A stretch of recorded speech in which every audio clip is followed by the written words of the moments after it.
এই জন্যই তো মহাপ্রভু নিচ করলে সমস্ত বৈষ্ণবদেরকে জন্মগ্রহণ করতে দিলেন আর তাদের দ্বারাই হরি নাম প্রেম প্রচার করতে আরম্ভ করলেন। এবার আসলো ছোট হরিদাসের কথা। আমরা জানি হরিদাস ছিলেন তিনজন, একজন বড় হরিদাস, একজন ছোট হরিদাস আর একজন নামাচার্য হরিদাস বা জবন হরিদাস। এই ছোট হরিদাসের কথা আসলো। ছোট হরিদাস মহাপ্রভুর অত্যন্ত প্রিয় কীর্তনিয়া ছিলেন। এই ছোট হরিদাস বড় উদাসীন প্রকৃতির ছিলেন। তিনি প্রতিদিন ভিক্ষা করতেন আর ভিক্ষালব্য বস্তু এনে মহাপ্রভুকে দান করতেন। একদিন মহাপ্রভুর নিমন্ত্রণ হলো অদ্বৈত প্রভুর ঘরে।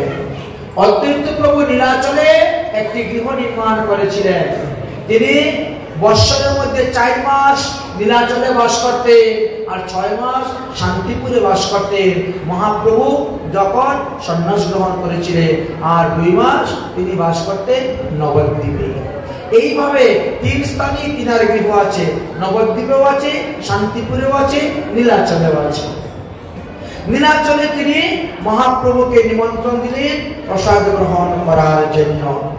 এখন মহাপ্রভু ভিক্ষারণ্য সেবা করতে ভালোবাসেন। অদ্বৈত প্রভু তখন ওই ছোট হরিদাসকে বললেন যে তুমি তাহলে আজকে ভিক্ষা করে ভিক্ষালব্ধ দ্রব্য আমার ঘরে এনে দিবে। মহাপ্রভু সেই দিন তিনি ভিক্ষা করার জন্য গিয়েছিলেন মাধবী দাসীর বাড়িতে। মাধবী দাসীর বাড়ি হলো ব্যাঙ্কটপুরে। তিনি অতি বৃদ্ধা মহিলা। ইনি মহাপ্রভুর 3.5 জন পরিবারের মধ্যে আধা। মহাপ্রভুর এত পার্শ্বগণের মধ্যে মাত্র 3.5 জন পরিবার ছিলেন।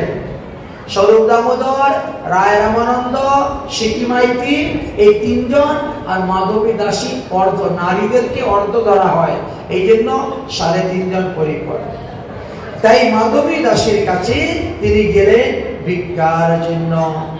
মহাপ্রভুর সেবার জন্য এসেছেন, তাই তিনি উত্তম সুগন্ধি চাল দিয়েছেন ভিক্ষা।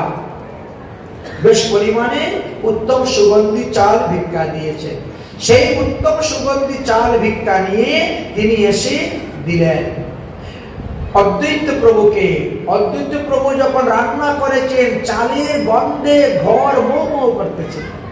এত সুন্দর সুগন্ধি চাল ভোগ লাগানো হয়েছে, ঠাকুর ঘর থেকেও এত সুন্দর ঘ্রাণ আসতেছে। মহাপ্রভু জিজ্ঞাসা করলেন, এত সুন্দর উত্তম চাল তুমি কোথায় পেলে অদ্বৈত আচার্য? অদ্বৈত আচার্য বলেন, মাধবী দাসীর নিকটে থেকে ছোট হরিদাস ভিক্ষা করে নিয়ে এসেছে, সেটাই আপনার ভোগ লাগা।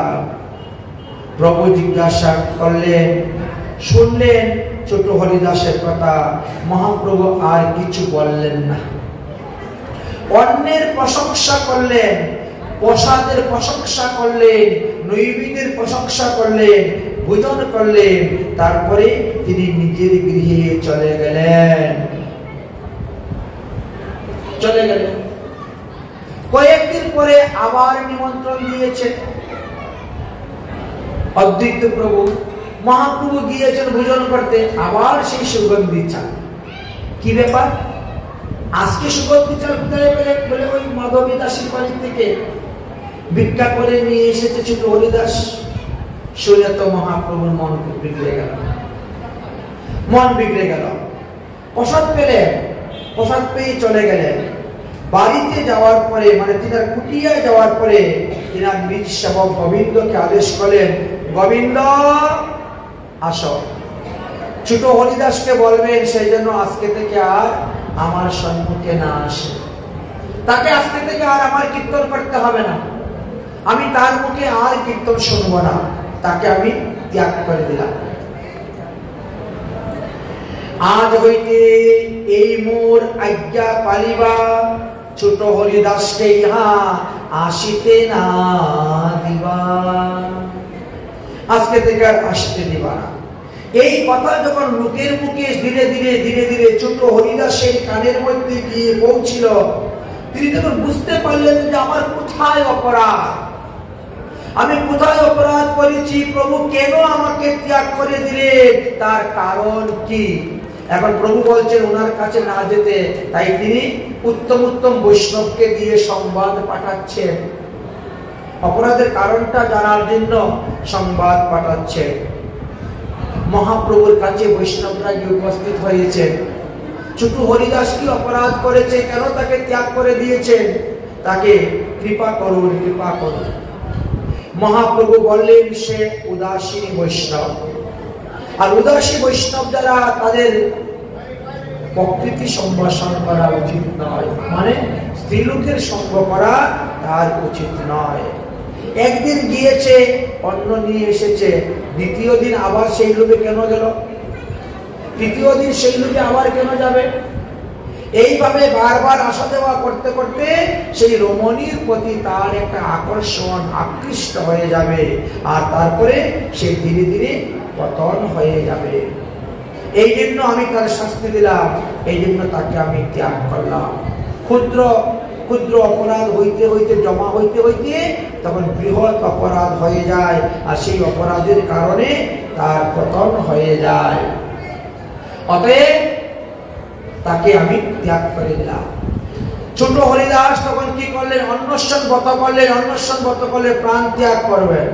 স্বরূপ দামোদর মহাপ্রভুর কাছে আসলেন, এসে বলে 3 দিন ধরে সে জল অন্ন গ্রহণ করতেছে না, তুমি তাকে ত্যাগ করে দিচ্ছ, সেই দুঃখে 3 দিন ধরে সে জল অন্ন গ্রহণ করতেছে না, অতএব তার সমস্ত অপরাধ ক্ষমা করিয়া তাকে আবার দাস রূপে গ্রহণ করো। কোন অপরাধে প্রভু? ত্যাগিলে হরিদাস কি লাগিয়া দারোমান কইলে উপবাস। প্রভু কহে বৈরাগী করে প্রকৃতি সম্ভাষণ, দেখিতে না পারি আমি তাহার বদন। দুর্বার ইন্দ্রিয় করে বিষয় গ্রহণ, দারু প্রকৃতি হইতেও মুনিগণের হরিয়ালয় মন। অতএব এই কারণে আমি তাকে শাসন করিয়াছি। মর্কট বৈরাগী করিতে হবে না, ক্ষুদ্র জীব সব মর্কট বৈরাগী করিয়া ইন্দ্রিয় চালায় বলে প্রকৃতি সম্ভাষিয়া আমি কিন্তু এইসব সহ্য করতে পারি না। অতএব যারা মর্কট বৈরাগী করে তাদেরকে আমি ত্যাগ করে দেই। এত কয়ে মহাপ্রভু অন্তপুরে গেলা, দরজা বন্ধ করে দিয়েছে, দিয়ে গম্ভীরা মন্দিরের ভিতরে প্রবেশ করলেন। গোসাইয়ের আবেশে দেখি সবে মৌন হইলা। মহাপ্রভুকে কুদ দেখে আর কেউ কিছু বললেন না। আর দিন সবে মিলি প্রভুর চরণে, হরিদাসের লাগিয়া সবে কইলা নিবেদনে। ছোট হরিদাসকে কৃপা করার জন্য সবে নিবেদন করলেন। অল্প অপরাধ করিয়াছে প্রভু, ক্ষমিয়া করো তারে প্রসাদ। এত বেশি কিছু করে নাই, সামান্য একটু অপরাধ করেছে, অতএব ক্ষমা করে দাও। প্রভু বলেন মূর মল নহে, আমার মন আমার বশে নয়, আমি তাকে ক্ষমা করতে পারবো না। প্রকৃতি সম্ভাষী বৈরাগী করে গে স্পর্শন, নিজ কার্য যায় তার, বৃথা যায় জীবন। এত কই প্রভু আবার চলে গেলেন ভিতরে, আমি তাকে দেখা দিব না। প্রভু এই রূপে বারবার ধিক্কার করে দিলেন, যে আসে তাকে বলছে আমি দেখা দিব না। একদিন স্বরূপাদি ভক্তগণ মহাপ্রভুকে বললেন, ছোট হরিদাস তো আপনার সেবার জন্যই তো অন্ন আনতে গিয়েছিল, ভিক্ষা করতে গিয়েছিল, সে তার নিজের উদর পুরাণের জন্য তো যায় নাই, অতএব তাকে গ্রহণ করো। মহাভাগবতী মাধবী দাসী, সেও তো পূর্বলীলায় কলাবতী মঞ্জুরি ছিল, সে বৃদ্ধা রমণী এবং সে পরম বৈষ্ণবী। মহাতীর ভগিনী নাম মাধবী দাসী, বৃদ্ধা তপস্বিনী আর পরম বৈষ্ণবী। প্রভু লেখা করে যারে রাধারানীর গণ, জগতের মধ্যে মাত্র 3.5 জন, আর 3.5 জনের মধ্যে ওই আধা জন, আর তার সঙ্গ করতে গেলে তাকে ত্যাগ করবেন কেন? এটা তো উচিত হচ্ছে না আপনার। সে তো পরম বৈষ্ণবী কাছ থেকে ভিক্ষা আনতে গিয়েছিল। এত বলে তারে স্নান ভোজন করাইলা, আপন ভবনে আইলা, তবে আশ্বাস দিয়া অন্যান্য বৈষ্ণবগণ গিয়ে তারে বুঝাইয়া তাকে খাওয়া দাওয়া করালেন। অতঃপর মহাপ্রভু যখন জগন্নাথ দর্শন করতে গেলেন তখন দূর হইতে ছোট হরিদাস মহাপ্রভুকে দর্শন করে দণ্ডবত প্রণাম করলেন। আর এইভাবে 1 বৎসর অতীত হয়ে গেল, তথাপিও তিনি মহাপ্রভুর কৃপা লাভ করতে পারলেন না। দেখিয়া ত্রাস উপজিল সর্বভক্তগণ। তাই সবাই তখন চিন্তা করে সর্বনাশ, যদি ছোট হরিদাসকে ত্যাগ করেছেন তাহলে আমাদেরকে ত্যাগ করতে পারেন। এই জন্য সবার কান খাড়া হয়ে গেল। অন্যান্য সমস্ত বৈষ্ণবগণ সুন্দরভাবে ঠিকভাবে চলতে শুরু করলেন, স্বেচ্ছা মন গড়া কেউ চললেন না। তাহলে চিন্তা করে দেখুন তো, মহাপ্রভু একজনকে শিক্ষা দিয়ে সবাইকে শিখিয়ে দিলেন। এইভাবে ছোট হরিদাসের মহিমার কথা আলোচনা করলেন। অতঃপর ছোট হরিদাস হরিভজন করতে করলেন এবং তিনি দূর থেকেই হরিনাম কীর্তন করিতেন। নিকটে আসিকা প্রভুর গান। তারপরে তিনি মহাপ্রভুর নিকটে গেলে এবং হরিকথা কীর্তন আদি করেছিলেন। সমুদ্রে স্নানে গেলা সবগণ লইয়া মনুষ্য না দেখে মধুর সঙ্গীত মাত্র শুনে গোবিন্দ আদি সবে শুনে নিলেন। সেই হরিদাস তখন তিনি অন্তর্ধান হয়ে গেলেন এবং অন্তর্ধান হলেও তার কণ্ঠস্বর, তার কীর্তন শোনা যেত। সবাই তাদের কীর্তন শুনতে পারতেন, কিন্তু তিনাকে দেখতে পারতেন না। যাই হোক, হরি কথা শ্রবণ করতে করতে এমনই হয়েছিলেন। আচ্ছা, এবার কি হলো, মহাপ্রভুর নিকটে একটা ছোট শিশু আসতে শুরু করলো। ছোট শিশুর বাবা মারা গিয়েছেন। তার মা দেখতে শুনতে খুব যুবতী, সুন্দরী, ব্রাহ্মণ পরিবার। ছোট বাচ্চাটা মহাপ্রভুকে দেখলেই দৌড়ে আসে মহাপ্রভুর কাছে। মহাপ্রভু কুলে করে নিয়ে তাকে আদর করেন। স্বরূপ দামোদর এটা সহ্য করতে পারছেন না, কারণ তুমি সন্ন্যাসী মানুষ, তুমি ছোট ছোট বাচ্চাদের প্রতি এত ভাব, এত প্রেম দেখাবে কেন? বাচ্চাদেরকে কুলে নিয়ে যদি আদর করো তো পাড়া প্রতিবেশী লোক তোকে সন্দেহ করবে, বাচ্চার বাবা নেই, বাচ্চার মা সুন্দরী যুবতী হয়, নিশ্চয়ই বাচ্চার মায়ের সঙ্গে কোনো সম্পর্ক আছে। এইভাবে লোক সন্দেহ করতে পারে। এই জন্য তিনি মহাপ্রভুকে শাসন করলেন, খবরদার ওই বাচ্চাকে আপনি কুলে নেবেন না, বাচ্চার সঙ্গে আপনি কথা বলবেন না। শিশু বলে, শিশু তো শিশু হলে কি হলো? পণ্ডিত হইয়া মনে করো বিচারণা করো। তুমি তো নিজে একজন পণ্ডিত, তুমি অন্যের দোষ দেখতে পারো, অন্যকে শাস্তি দিতে পারো, আর তোমার নিজের দোষ তুমি দেখতে পারো না। পণ্ডিত হইয়া মনে বিচার না করো, রান্ডি ব্রাহ্মণীর বালকরে কেন প্রতিদিন স্নেহ করো। যদ্যপিও ব্রাহ্মণী সে তপস্বিনী সতী, তথাপিও দোষ তাহার সুন্দরী যুবতী। এই কারণে বৃদ্ধা রমণীর কাছে ছোট হরিদাস গিয়েছিল বলে তাকে ত্যাগ করে দিলেন। তথাপিও তাহার দোষ সুন্দরী যুবতী। তুমি তো পরম যুবা, পরম সুন্দর, তোমার তো বয়স মাত্র 32 বছর, এখনো তুমি পরম সুন্দর, পরম যুবা। আর এই বয়সে তুমি যদি ওই বাচ্চাকে কুলে নিয়ে নাচানাচি করো, আদর করো, তো লোকে কি সন্দেহ করবে? লোকে কানাকানি করবে, বাদ হইবে অবসর, এত লাগে দামোদর করিল শাসন।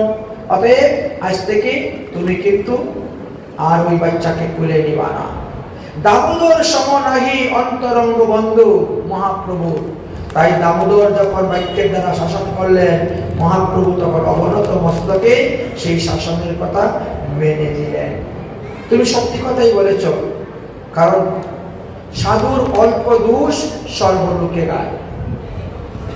সাধু যদি অল্প দোষ করে তাহলে সেই অল্প দোষটাই সর্বলোকে গায়। শুভ্র বস্ত্রে মহিবিন্দু যেমন কবু নাহা লুকায়। সাদা কাপড়ের মধ্যে যদি একটু কালির ফোঁটা পড়ে তাহলে ওটা লুকানো যায় না। এই জন্য সাধুর অল্প দোষ সর্বলোকে গায়। বাকিরা তো সব রঙিন কাপড় পরে এসেছে, তাদের গায়ের মধ্যে 1000 কালির ফোঁটা করলে কেউ দেখতে পারবে না, 1000 দাগ লাগলেও দেখা যাবে না, রঙিন বস্ত্র তো।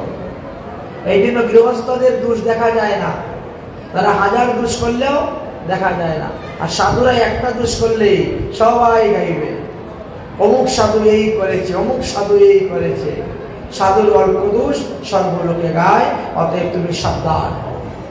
মহাপ্রভু তখন সাবধান হলেন। তারপর দামোদর পণ্ডিতকে বললেন, দামোদর পণ্ডিত, তুমি আবার নবদ্বীপে যাও। বহুদিন হয়ে গেছে আমি নবদ্বীপে যাই নাই, আমার মায়ের একটু সংবাদ নিয়ে আসো। আমার মা কেমন আছে? আমার মায়ের জন্য এই শাড়ি নিয়ে যাও, এই কাপড় নিয়ে যাও, জগন্নাথের প্রসাদে নিয়ে যাও। মাকে সান্ত্বনা দিও, মায়ের ভালো মন্দ খবর জিজ্ঞাসা করে কিছুদিন তুমি ওখানে বাস করে তারপরে তুমি আসো। এইবার স্বরূপ দামোদরকে পাঠাইলেন নবদ্বীপে। স্বরূপ দামোদর নবদ্বীপে এসে উপস্থিত হলেন। উপস্থিত হয়ে তিনি যা অবস্থা দেখলেন, সচিমায়ের অস্থি চর্ম শুধু সার, শরীরের মধ্যে কখন যে প্রাণ যাবে তার ঠিক নেই। পুত্র চিন্তায় বিভোর, সবসময় কাঁদেন। বিষ্ণুপ্রিয়ার এত ত্যাগ প্রতিজ্ঞা বৈরাগ্য, বিষ্ণুপ্রিয়া কোনো পরপুরুষকে মুখ দেখান না, লম্বা করে ঘোমটা দিয়ে থাকেন, সমস্ত শরীর বসনে ঢাকা, তিনাকে দেখা যায় না। কোন পুরুষ সেখানে প্রবেশ করতে পারবে না। একমাত্র তিনার সখী অমিতা আর কাঞ্চনা যে ছিল, ওরা দুজন আসতেন। অন্য লোকেরা ওই দিওয়ালের বাইরে থেকে তিনাকে দর্শন করতেন। ঘরের ভিতরে একটা স্থান ছিল একটু গর্ত করা, কেউ অন্তর কেউ আসলে প্রণাম করতে চাইলে ওই গর্ত দিয়ে ঘর থেকে পাটা বের করে দিতেন, প্রণাম করলো আবার পাটা ঢুকিয়ে দিতেন, আর কিছু তিনাকে দর্শন করাতেন না।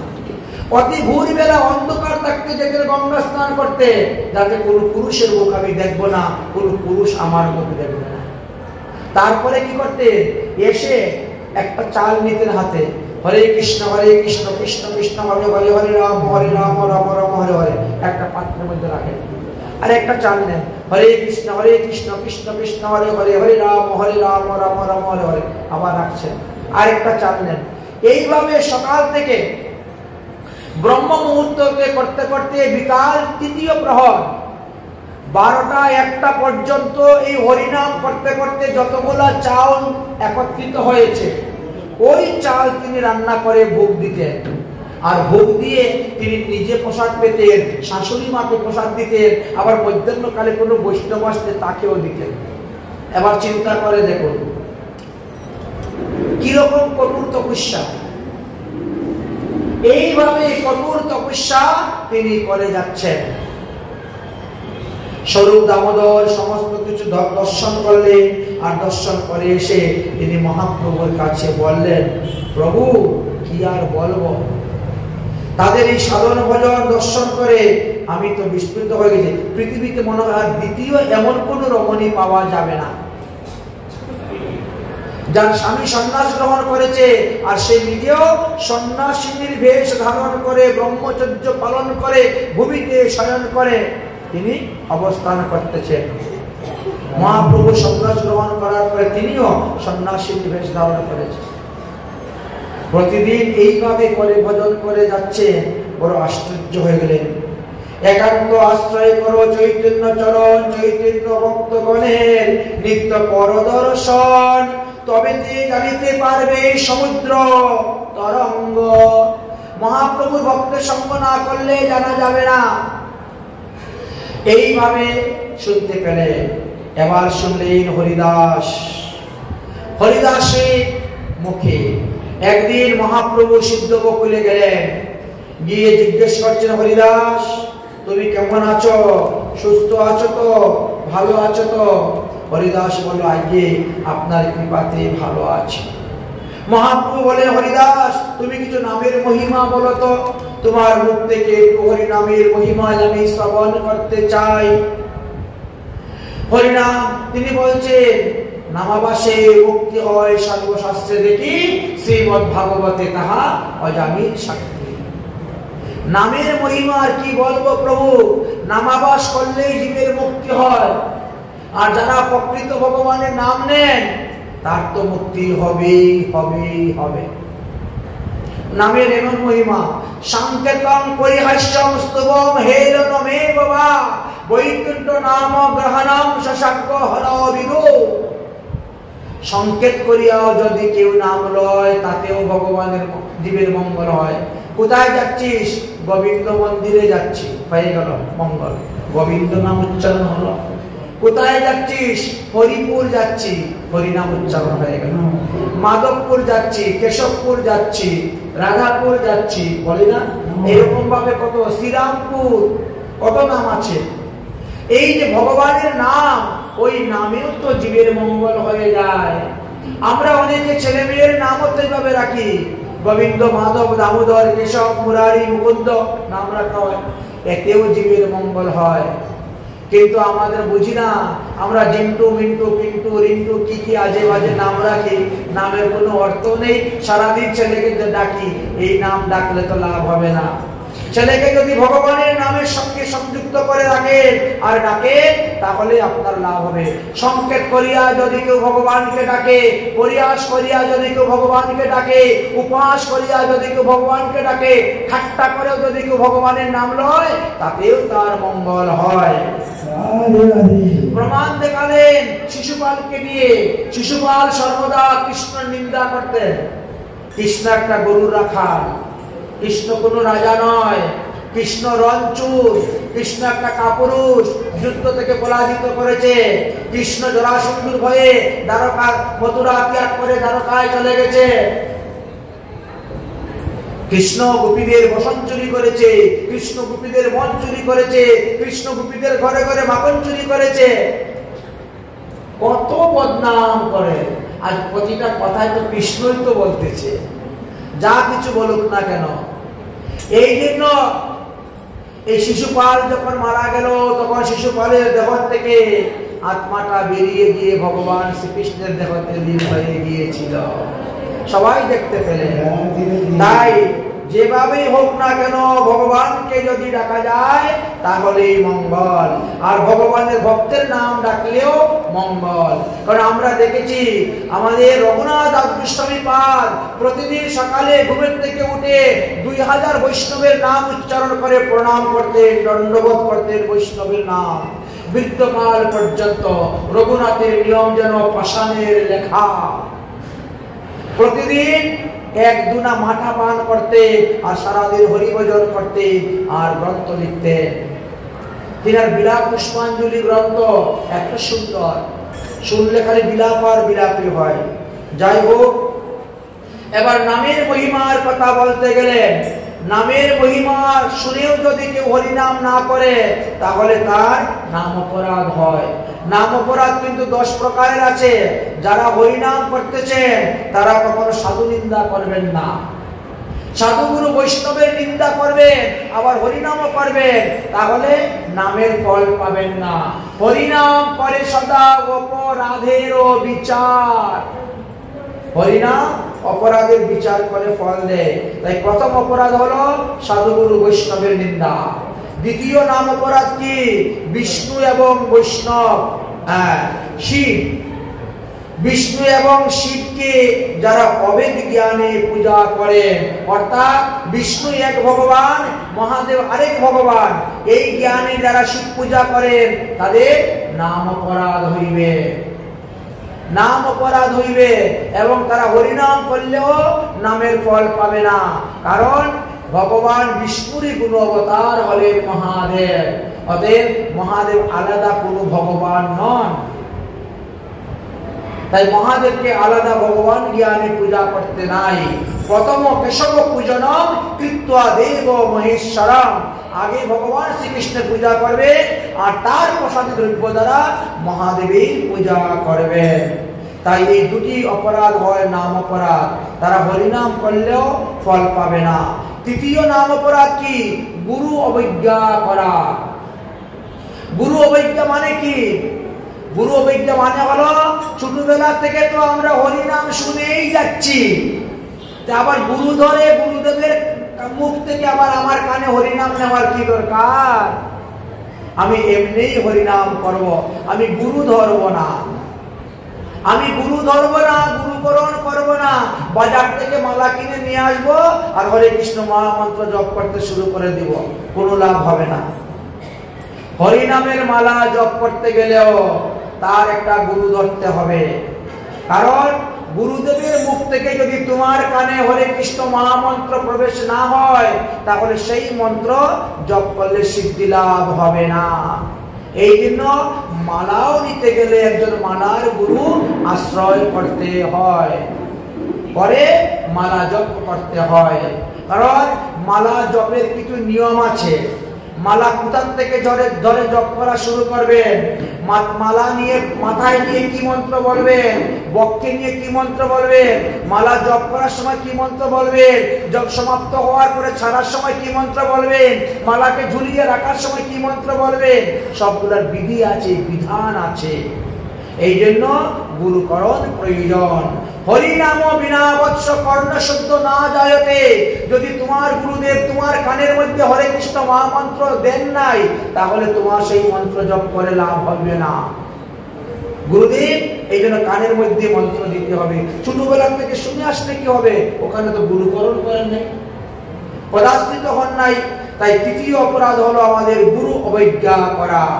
চতুর্থ অপরাধ হলো বেদাদি শাস্ত্রের নিন্দা করা।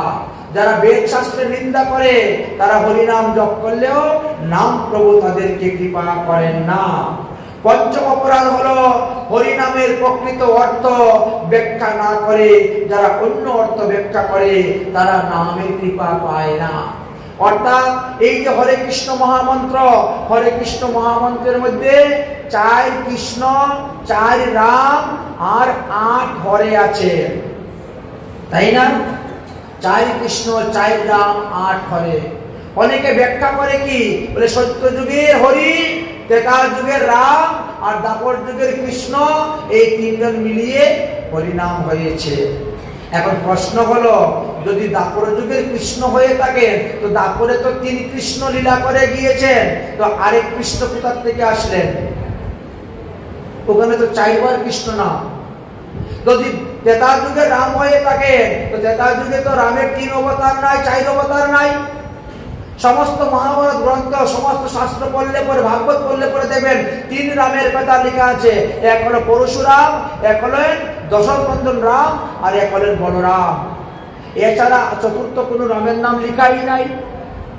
আর যদি হরির কথা বলেন তাহলে হরির মাত্র 2 বার অবতার হয়েছে হরি রূপে ভগবান। একবার হরিমেধা ঋষির পত্নী হরিণীর গর্ভে ভগবান জন্ম নিয়েছিলেন বলে তিনার নাম হরি হয়েছিল। আর দ্বিতীয়বার 6ষ্ঠ মন্বন্তরে গজকুমিরের যখন যুদ্ধ হয়েছিল 4র্থ মন্বন্তরে, তখন ভগবান হরিরূপ ধারণ করে এসেছিলেন এই গজকে রক্ষা করার জন্য কুমিরের হাত থেকে। 2 বার মাত্র হরির অবতার পাওয়া যায়, তো বাকি 6 হরি কোথা থেকে আসলেন? অতএব হরিনাম মহামন্ত্র দেখতে একরকম মনে হয়, কিন্তু ভিতরে কিন্তু অন্যরকম জিনিস আছে। দেখলে মনে হচ্ছে হরে কৃষ্ণ রাম, সত্য যুগের হরি, ত্রেতা যুগের রাম, দ্বাপর যুগের কৃষ্ণ, কিন্তু তা নয়, তা নয়। এই জন্যই তো মহাপ্রভু বললেন কি, মহাপ্রভু বললেন 16 নাম 32 কর হয় এই তন্ত্র, তাই না? 16 নাম 32 কর হয় এই তন্ত্র। কেন বলছেন তন্ত্র? তন্ত্রশাস্ত্র এমন একটা শাস্ত্র, শুনলে পরে একরকম অর্থ মনে হবে আর ভিতরে থাকবে অন্যরকম অর্থ লুকিয়ে, তাকে বলা হয় তন্ত্রশাস্ত্র। কখনো পড়েছেন তন্ত্রশাস্ত্র? মহাদেব রচনা করেছেন তন্ত্রশাস্ত্র। মারণ, উচ্চাটন, বশীকরণ আদি ইত্যাদি আছে।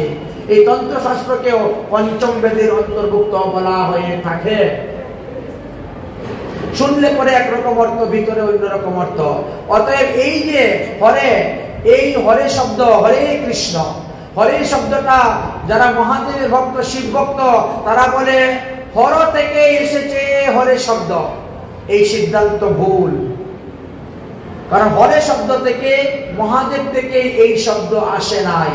বলে তাহলে হরি শব্দ থেকে এসেছে। বলে হরি শব্দ থেকে আসলেও হরি নামের বহু অর্থ, কিন্তু এখানে এটা বলা যায় না। কেননা হরি নাম 1000 বার উচ্চারণ করলে যেই ফল পাওয়া যায়, একবার রাম শব্দ উচ্চারণ করলে সেই ফল পাওয়া যায়। আর তিনবার রাম বললে যেই ফল পাওয়া যায়, একবার কৃষ্ণ বললে সেই ফল পাওয়া যায়। 100 বার কৃষ্ণ বললে যেই ফল পাওয়া যায়, একবার রাধা বললে সেই ফল পাওয়া যায়। তাই হরে কৃষ্ণ সম্বোধনে এই যে হরে, এটা রাধারানীর নাম থেকে এসেছে। রাধারানীর 1108টা নাম আছে, তার মধ্যে এক নাম হলো রাধারানীর হরা। কারণ রাধারানী শ্রী গোবিন্দের মনকে হরণ করে নিয়েছিলেন, তাই গোবিন্দ তার নাম রেখেছিলেন হরা। আর হরা শব্দের সম্বোধনের এক বচনে হয়েছে হরে। তাই হরে কৃষ্ণ মানে রাধা কৃষ্ণ যুগল মন্ত্র, যুগল নাম হয়ে যায়। এইভাবে 16 নাম 32 অক্ষরের অর্থ দেওয়া হয়েছে। আর ওখানে যে কৃষ্ণ, ইনি হলেন গজেন্দ্র নন্দন কৃষ্ণ, যশোদানন্দন কৃষ্ণ, নন্দনন্দন কৃষ্ণ। এই হরিনামের মধ্যে দ্বারকার কৃষ্ণ নাই, মথুরার কৃষ্ণ নাই। এই হরিনামের মধ্যে ত্রেতা যুগের রাম নাই। তাহলে এই রাম কোন রাম? বলে রমণ ইতি রাম। রমণ ইতি রাম, ভগবান শ্রীকৃষ্ণচন্দ্র রাধার সঙ্গে রমণ করেছেন বলে তিনাকে রাধা রমণ নাম দেওয়া হয়েছে। এই জন্য এখানে যে রাম, তিনি কৃষ্ণই। জয় জয় রাধা রমণ হরি বল, জয় জয় রাধা রমণ হরি বল,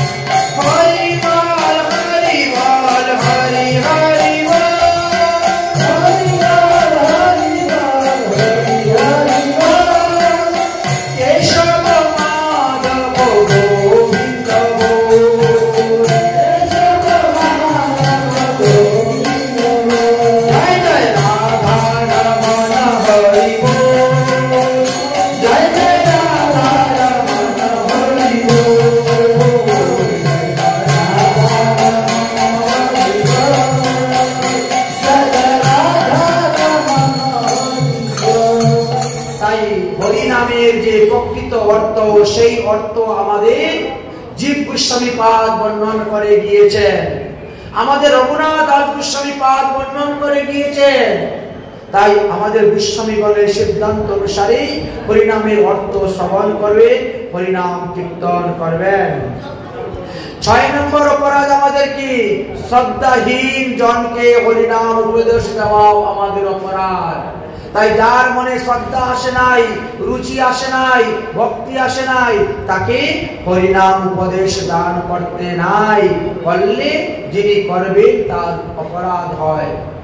এই জন্য আমাদের সম্প্রদায়ের লোক কেউ কাউকে দিয়ে বুঝাইয়া মাথায় হাত বোলাইয়া শিষ্য বানায় না।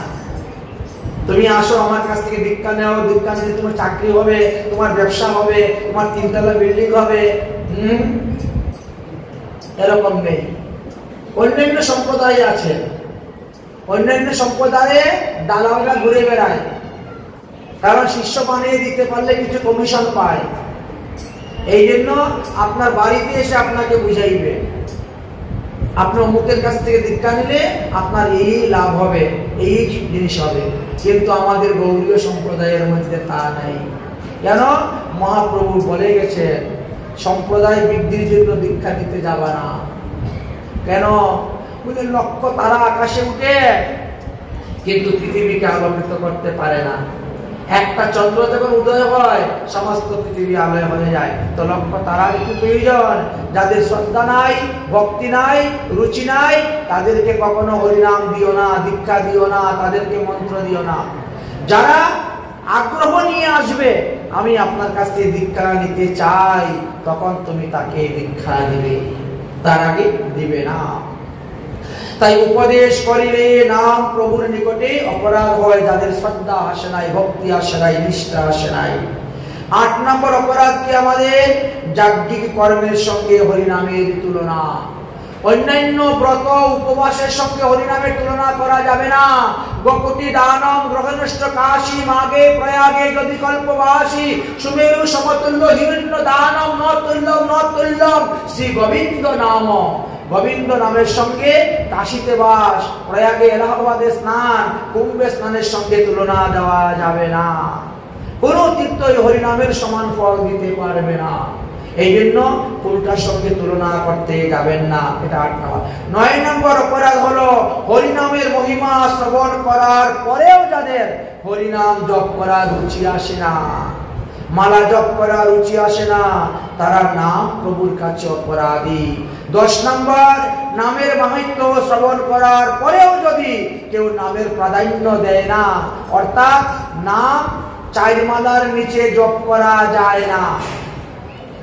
যারা হরি নামের মালা নিয়েছেন প্রতিদিন সর্বনিম্ন 4 মালা, 4 মালাকে বলা হয় 1 গ্রন্থি, 4 ফের। এর নিচে মালা জপ করা যাবে না। এর উপরে যত করতে পারেন ততই লাভ। আর আমাদের গৌরীয় বৈষ্ণব সম্প্রদায়ের মধ্যে হলো নবদ্বীপের পঞ্চতত্ত্বের নাম 4 মালা করতে হবে, বৃন্দাবনের রাধা কৃষ্ণের এই হরে কৃষ্ণ মহামন্ত্র 4 মালা করতে হবে। এই হলো 8 মালা রোজ। এর নিচে করা যাবে না। এর উপরে যত করতে পারো ততই লাভ। এইভাবে 10বিধ নাম অপরাধ শূন্য হইয়া যারা হরিনাম করবে তাদের লাভ হইবে। এই হরিদাস ঠাকুর তো বাংলাদেশের বেনাপুল যেটা বর্তমানে আছে ওখানে ছিলেন, আর ওখানে তখন ছিলেন রামচন্দ্র খান নামে এক জমিদার। তিনি বড় অত্যাচার করেছিলেন, এক বেশ্যা রমণীকে পাঠিয়ে দিয়েছিলেন তিনার তপস্যা নষ্ট করার জন্য, ভঙ্গ করার জন্য। কিন্তু বেশ্যা রমণীর তো মঙ্গল হলো, কল্যাণ হলো, তিনার হলো কল্যাণ। শেষে জগন রাজগণ তার রাজ্য দখল করে নিয়ে গিয়েছিলেন। তাই সাধুগুরু বৈষ্ণবকে ক্ষতি করার জন্য কেউ কোনো সময় চেষ্টা করবেন না, তাহলে কিন্তু ক্ষতি হবে। যাই হোক, এবার রঘুনাথ দাস গোস্বামী পাদ এসে উপস্থিত হলে শ্রীরাম লীলা চলে। রঘুনাথ দাস গোস্বামী পাদ তিনি সংসার ত্যাগ করে, গৃহ ত্যাগ করে তিনি আসলেন মহাপ্রভুর সেবা করার জন্য। মহাপ্রভু সেবা করলেন, মহাপ্রভু তাকে রাখলেন। কিছুদিন তাকে রাখার পরে তার কাছে দিয়ে দিলেন শালগ্রাম, এই গিরিরাজ গোবর্ধন শিলা দিয়ে বললেন, এবার তুমি বৃন্দাবনে যাও আর বৃন্দাবনে গিয়ে হরিভজন করো। অতঃপর আসলেন বল্লভ ভট্ট নামে এক তার্কিক।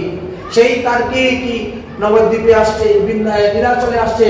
তিনি একখানা গ্রন্থ রচনা করেছেন, তিনি ভাগবতের টিকা রচনা করেছেন। তিনি শ্রীধর স্বামীকে মানেন না। এই জন্য মহাপ্রভু তার মুখ থেকে হরিকথা শুনতে রাজি নয়। বলছেন যে স্বামী মানে না সে বেশ্যাকে গণন, অতএব তোমার মুখে আমি শুনবো হরিকথা, তোমার টিপ্পণী শুনবো না। শেষ পর্যন্ত তিনি গদাধর পণ্ডিতকে নিয়ে শোনাইলেন, গদাধর পণ্ডিতের কাছে দীক্ষা নিলেন। কিন্তু মহাপ্রভু তাকে কোনো আচার্য পদে বসাইলেন না, যার কারণে তিনি তখন পুনরায় গিয়ে শ্রী সম্প্রদায়ের কাছে দীক্ষা নিলেন। আর বল্লভাচার্য সম্প্রদায় নামে একটা পৃথক সম্প্রদায় তিনি প্রকট করেছিলেন। যাই হোক, রঘুনাথ দাস গোস্বামী পাদ তিনি আসার পরে তার পিতা তিনাকে কিছু টাকা পাঠিয়েছিলেন লোকের মাধ্যমে। তিনি সেই টাকা দিয়ে বৈষ্ণব সেবা দিতেন। মহাপ্রভুকে প্রতি মাসে 2 বার নিমন্ত্রণ করে খাওয়াতেন। কিন্তু শেষে মহাপ্রভু সেই নিমন্ত্রণ গ্রহণ করতে আসেন না, কারণ বিষয়ীর অন্ন খাইলে মলিন হবে মন, আর মলিন মনে না হইবে শ্রীকৃষ্ণ ভজন। এই জন্য মহাপ্রভু তখন আর যেতেন না। আর রঘুনাথ দাস গোস্বামী পাদ তিনিও তখন বৈষ্ণব সেবা বন্ধ করে দিলেন। অতঃপর সেইখানে সে উপস্থিত হয়েছিলেন এক পরম বৈষ্ণব, নাম তার রামচন্দ্রপুরী। এই রামচন্দ্রপুরী মহাপ্রভুকে শাসন করতেন। তুমি সন্ন্যাসী, তুমি এত এত ভোজন করলে তোমার ইন্দ্রিয় সংযম হবে কেমন করে? অতএব আহার অল্প করো। মহাপ্রভু তখন অল্প আহার করে দিলেন। ভক্তগণ দুঃখ পেতে থাকলেন। আর যখন রামচন্দ্রপুরী চলে গেলেন তখন তিনি আহারের মাত্রা আবার বাড়িয়েছিলেন। এদিকে গোপীনাথ প্রচন্ড অপরাধ করেছিলেন। গোপীনাথ হলো কে? ওই ভবানন্দের পুত্র। তিনি বিরাট বড় অপরাধ করেছিলেন রাজার কাছে। এই জন্য রাজা বাণীনাথ এবং গোপীনাথকে, এই 2 জনকে চাঙ্গায় চড়িয়েছিল। মহাপ্রভুর কাছে দিল সংবাদ। মহাপ্রভু বলেন, আমি সন্ন্যাসী, আমি কিছু বলতে পারবো না। তোমরা দোষ করেছ, তোমাদের দোষের ভাগই তোমরা ভোগ করো। এইভাবে তিনি বলতেন। আমার কাছে বিষয়ের কথা বলবে না, যদি বিষয়ের কথা বলো তাহলে আমি চলে যাব নীলাচল ত্যাগ করে। তাই সাধুগুরু বৈষ্ণবের কাছে বিষয়ের কথা বলতে নাই, হরি কথা বলতে হয়। প্রভু বলে সন্ন্যাসী যাবে হইল 5 জন, কুটুম্ব বহুলতার কে করিবে ভূষণ। পরবর্তী সময়ে তেনাকে মুক্ত করলেন, আর মুক্ত হওয়ার পরে তারা আসে মহাপ্রভুর চরণে শরণাপন্ন হয়েছিলেন। এবার আসলেন হরিদাস ঠাকুর নির্যান। একদিন শ্রী গোবিন্দ মহাপ্রসাদ লইয়া হরিদাসকে দিতে গেলা আনন্দিত হইয়া। গিয়ে দেখেন তিনি সংকল্পে হরিনাম করতেছেন। কি ব্যাপার? বলে শরীরটা অসুস্থ। শরীর অসুস্থ? আচ্ছা, মহাপ্রভুকে গিয়ে বললে, মহাপ্রভু সংবাদ পেয়ে সদলবলে কীর্তন করে এসে উপস্থিত হলেন। হরিদাস কেমন আছো? বলে শরীরটা সুস্থ আছে, কিন্তু অসুস্থ বুদ্ধিমান। বললেন যে এখন তো তুমি বয়স অনেক হয়ে গেছে, অতএব বৃদ্ধ বয়সে সংখ্যা অল্প করো। হরিনাম করতে করতে সিদ্ধ হয়ে গেছ, এখন আর প্রতিদিন 3 লক্ষ হরিনামের দরকার নেই, এবার সংখ্যা অল্প করে দাও। তিনি বলেন, প্রভু আমার মনে হচ্ছে আপনি আর বেশি দিন থাকবেন না, লীলা সম্বরণ করে নিত্যধামে চলে যাবেন। তাই আমার ইচ্ছা আপনার আগে যেন আমি এই লীলা সম্বরণ করে যেতে পারি, অতএব আমাকে এই আশীর্বাদ করুন। মহাপ্রভু বলেন, ভগবানের ইচ্ছা হলে সবই হবে, ভগবত ইচ্ছা না হলে কি হয়? পরের দিন সকালে জগন্নাথের মঙ্গল আরতি দর্শন করে মহাপ্রভু সদল বলে কীর্তন নিয়ে আসলেন। বলো তো হরিদাস ঠাকুর কি করবা? বলে আজকে তাহলে আমি মহাপ্রয়াণ হইব। কীর্তন আরম্ভ করলাম মহাপ্রভু অঙ্গনে, আর হরিদাস ঠাকুর সমস্ত বৈষ্ণবের চরণ ধুলি নিলেন, আর মহাপ্রভুর বদন কোমল দর্শন করতে শুরু করলেন। চরণ দুখানা হৃদয়ে ধরে আনলেন, আর মুখে শ্রীকৃষ্ণ চৈতন্য নাম উচ্চারণ করতে করতে তিনি নিত্যধামে চলে গেলেন। হরিদাস ঠাকুর যখন নির্যান হলেন, তখন মহাপ্রভু হরিদাসের কুলে নিয়ে কীর্তন করতে করতে সমুদ্রে গেলেন। গর্ত করে তাকে বালুকার নিচে শয়ন করে তাকে বালু দিলেন, আর সিংহদ্বারে এসে তিনি ভিক্ষা করলেন। আর ভিক্ষা করে সেই হরিদাসের মহোৎসব মহাপ্রভু করেছিলেন। এরকমই করুণাময়ী, দয়াময়ী, কৃপাময়ী ছিলেন আমার মহাপ্রভু। অতঃপর দেখতে দেখতে 11 বছর রথযাত্রা চলে আসলো, আর 11 বছর রথযাত্রার পরে মহাপ্রভু জগদানন্দকে পাঠিয়েছিলেন শ্রীধাম নবদ্বীপে। নবদ্বীপে তিনি আসলেন, যাওয়ার সময় সুগন্ধি তৈল নিয়ে গেছিলেন। মহাপ্রভু সেই তৈল ব্যবহার করেন নাই বলে তিনি খুব দুঃখ পেয়েছিলেন। কিন্তু তথাপি মহাপ্রভু বললেন যে আমি সন্ন্যাসী মানুষ, আমি সুগন্ধি তেল গায়ে দিয়ে যাব, আর লোকে তখন আমাকে কি বলবে?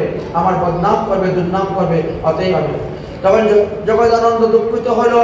মহাপ্রভু বললেন, যাও তুমি মথুরা বৃন্দাবন ঘুরে আসো, তাহলে তোমার মন ঠিক হয়ে যাবে। তবে বৃন্দাবনে যাইবে, বহুকাল না রহিবে, গোপাল হেরিবে, গোবর্ধন না চলিবে, ব্রজবাসী ভাব বুঝিতে না পারিবে, দূর হইতে দণ্ডবত প্রণাম করিবে। এইভাবে শিক্ষা দিয়ে মহাপ্রভু তিনাকে পাঠাই দিলেন। এইবার 12 বৎসরের রথযাত্রা এসে উপস্থিত হয়ে গেল। মহাপ্রভু 12 বৎসরের জগন্নাথের রথযাত্রা দর্শন করলেন। সেই বৎসরে নবদ্বীপ ধাম থেকে ঝরু ঠাকুর গিয়েছিলেন।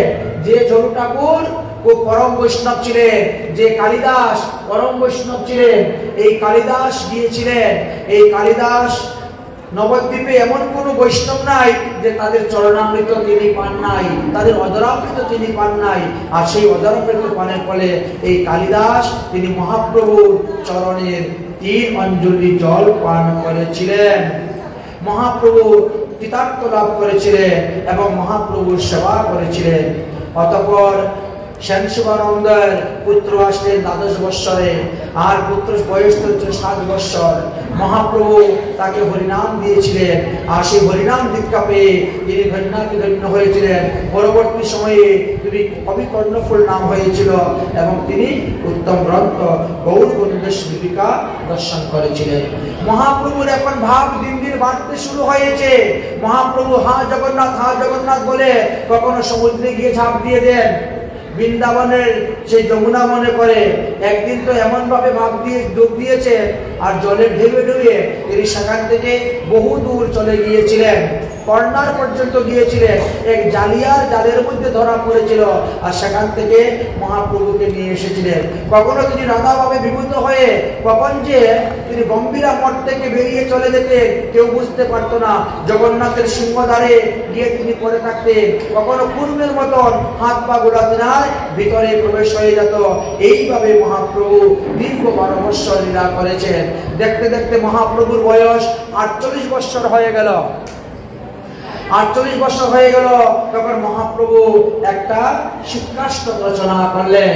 যে শিক্ষাষ্টক আমরা মহাপ্রভুর চেত দর্পণ মার্জন ভব মহাদভাগ্নি নির্বাপনম সয় কৈবর্ত চন্ডিকা বিচরণম বিদ্যা বুদ্ধি জীবনম আনন্দাবুদ্ধি বর্ধনম প্রতিপাদম সর্ব পুণ্যস্মৃত স্বাদনম সর্বাত্মানম শরণম বিজয়তে শ্রীকৃষ্ণ সংকীর্তনম।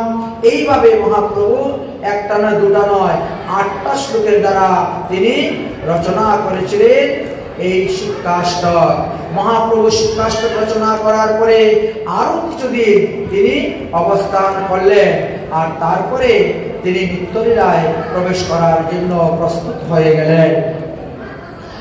1555 খ্রিস্টাব্দে 31শে আষাঢ় মাসে শুক্লপক্ষ সপ্তমী তিথি রবিবার দিবসে বেলা 3য় প্রহরে মহাপ্রভু জগন্নাথ মন্দিরে জগন্নাথের বিগ্রহকে দর্শন করার জন্য গিয়ে তিনি সেই বিগ্রহতে লীন হয়ে গিয়েছিলেন। আচ্ছা, যারা কুটা গোপীনাথে ছিল তারা দেখলেন যে মহাপ্রভু কীর্তন করতে করতে করতে করতে কুটা গোপীনাথ মন্দিরে প্রবেশ করেছে, আর গোপীনাথের দেহেতে লীন হয়ে গেছে। গোপীনাথের উড়াতে এখনো সেই চিহ্ন আছে, যেটা চির চিহ্ন ছিল, প্রবেশ হয়েছে। আচ্ছা, যারা সমুদ্রে স্নান করতেছিলেন তারা দেখলেন যে মহাপ্রভু হরিনাম সংকীর্তন করতে করতে নৃত্য করতে করতে সমুদ্রের মধ্যে ঝাঁপ দিলেন, আর তিনি অদর্শন হয়ে গেলেন। এইভাবে কলিযুগ অবতার গৌরাঙ্গ মহাপ্রভু নিত্যধামে গমন করেছিলেন।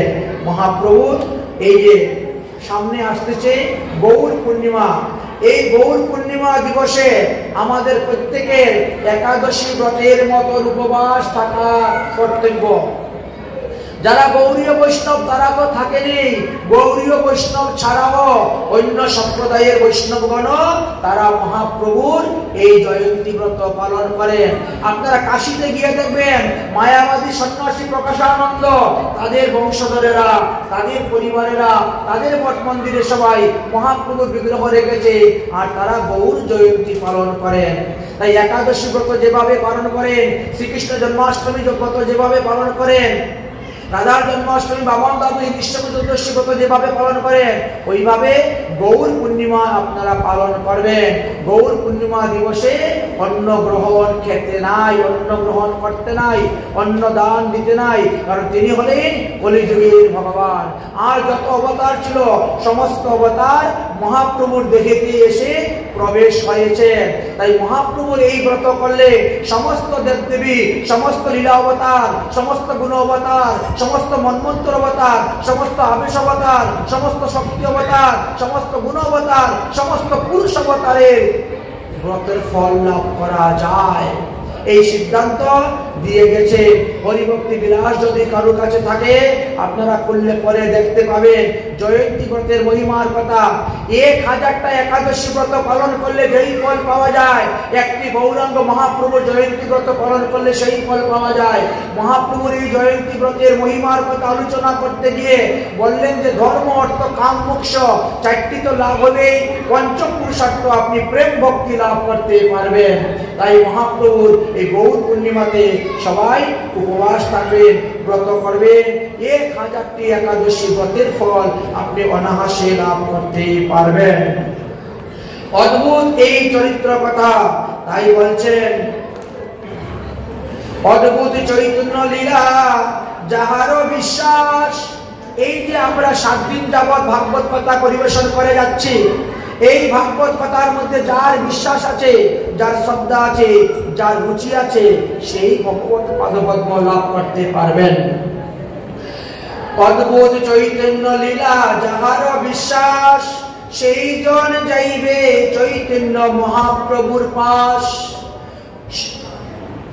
প্রসঙ্গে কহি এই সিদ্ধান্তের সার, ইহা হইতে শুনো ভক্তি তত্ত্ব লাভ হইবে তার।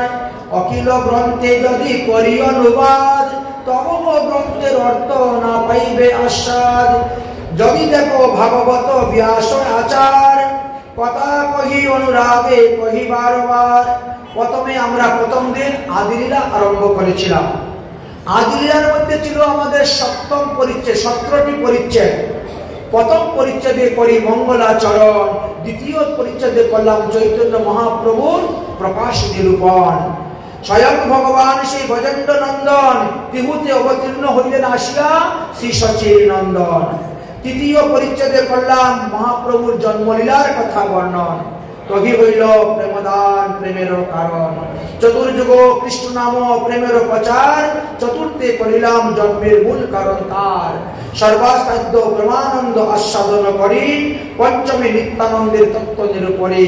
নিত্যানন্দ হইলেন শ্রী রাম রোহিণী নন্দন।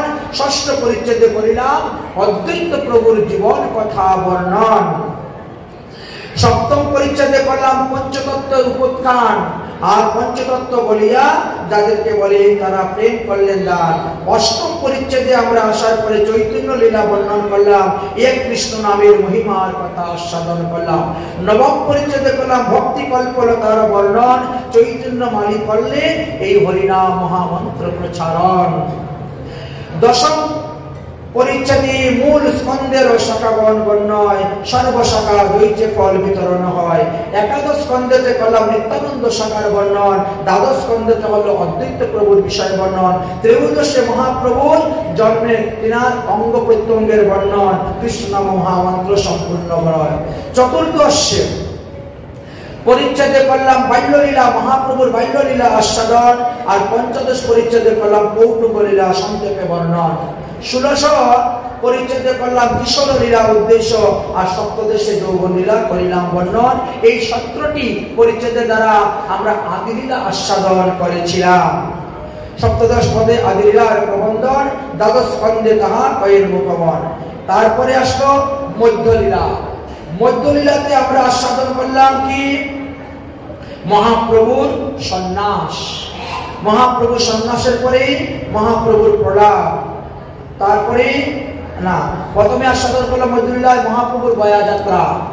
গয়া যাত্রা থেকে আসলেন দীক্ষা, দীক্ষার পরে আসলো সন্ন্যাস, সন্ন্যাসের পরে মহাপ্রভুর আরো অন্য লীলা কথা, মাধবেন্দ্র পুরীর মহিমার কথা, সাক্ষী গোপালের কথা, সার্বভৌম ভট্টাচার্যের কথা, তীর্থযাত্রী সার্বভৌম বাসুদেব ঘোষের কুষ্ঠরোগ মুক্তের কথা, দক্ষিণ ভারত ভ্রমণের কথা, রায় রামানন্দের সংবাদের কথা, দক্ষিণ ভারতে যে সমস্ত বৈষ্ণবদেরকে কৃপা করছেন তাদের কথা। তারপরে তিনি উড়ুপিতে গিয়েছিলেন সেখানে, তারপরে তিনি নীলাচলে আসলেন, গুন্ডিচা মার্জন, রথযাত্রা, হেরা পঞ্চমী ইত্যাদি কথা আস্বাদন করলাম। তারপরে আমরা আস্বাদন করলাম মহাপ্রভুর বৃন্দাবন যাত্রা, মথুরার ভ্রমণ, মথুরা বিহার লীলা, তারপরে সনাতনকে কৃপা, তারপরে রূপকৃষ্ণকে কৃপা, তারপরে এই প্রকাশানন্দ সরস্বতীকে কৃপা, তারপরে প্রেম ভক্তি প্রচার ইত্যাদি কথা আস্বাদন করলাম। এবার তৃতীয় স্কন্ধেতে আমরা অন্তলীলাতে প্রবেশ করলাম। অন্তলীলার প্রথমে রূপ গোস্বামীর সঙ্গে মিলন, তারপরে ইত্যাদি ইত্যাদি, ছোট হরিদাস বর্জন, নামাচার্য হরিদাসের কথা, প্রদ্যুম্ন মিশ্রের কথা, রঘুনাথ দাস গোস্বামীর কথা, রামচন্দ্র পুরীর কথা, গোবিন্দ পট্টনায়কের কথা, এইভাবে সমস্ত ভক্তের কথা শ্রবণ করতে করতে আমরা আসলাম ভগবানের একেবারে অন্তিম দশা কথা শুনলাম। যেই কোণে জগন্নাথ করেন আলিঙ্গন, জগন্নাথে লীন হইলেন প্রভু যে তখন। কোথায় গেলা প্রভু সচির নন্দন, বিদর্ণ হইল তবে কাঁদে ভক্তগণ। জগন্নাথ সুবিশাল উজ্জ্বল নয়নে, আসিয়া কহিনে যেন আছি সর্বস্থানে। উদ্দেশ্য সাধন করি সেই আবির্ভাব, পুনর হইব এই অন্তর্ভাব। তখন মহাপ্রভু কি বললেন? বলেন আমি জগন্নাথের দিকেতে লীন হয়ে আছি, আমি ভবিষ্যতে আবার অবতীর্ণ হইব। হে নিত্যানন্দ প্রভু, তুমি যাও গৌড়দেশকে বিবাহ করো, আমি তোমার পুত্ররূপে এসে জন্মগ্রহণ করব। তাই মহাপ্রভু পুনরায় তিনি আসছিলেন বীরচন্দ্র প্রভু রূপে এসে মহাপ্রভু জন্মগ্রহণ করে তিনার যে সমস্ত কার্য বাকি ছিল সেই সমস্ত কার্য তিনি পূর্ণ করেছিলেন। এইভাবে আমরা মহাপ্রভুর আবির্ভাব থেকে মহাপ্রভুর তিরুভাব পর্যন্ত এই সমস্ত লীলা কথা বর্ণন করলাম। আজকের মতো ভাগবতীয় কথা আমাদের এখানে বিশ্রাম। বলো চৈতন্য ভাগবত সপ্তাহ কি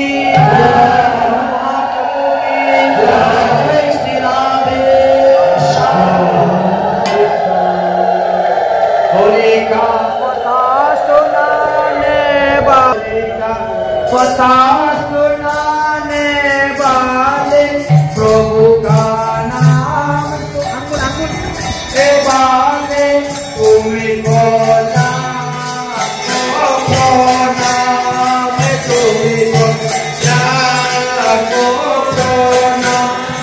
हरि का कथा सुनाने वाले हरि का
Jangan terlalu jauh kita yang kami kan sana sih baru tujuh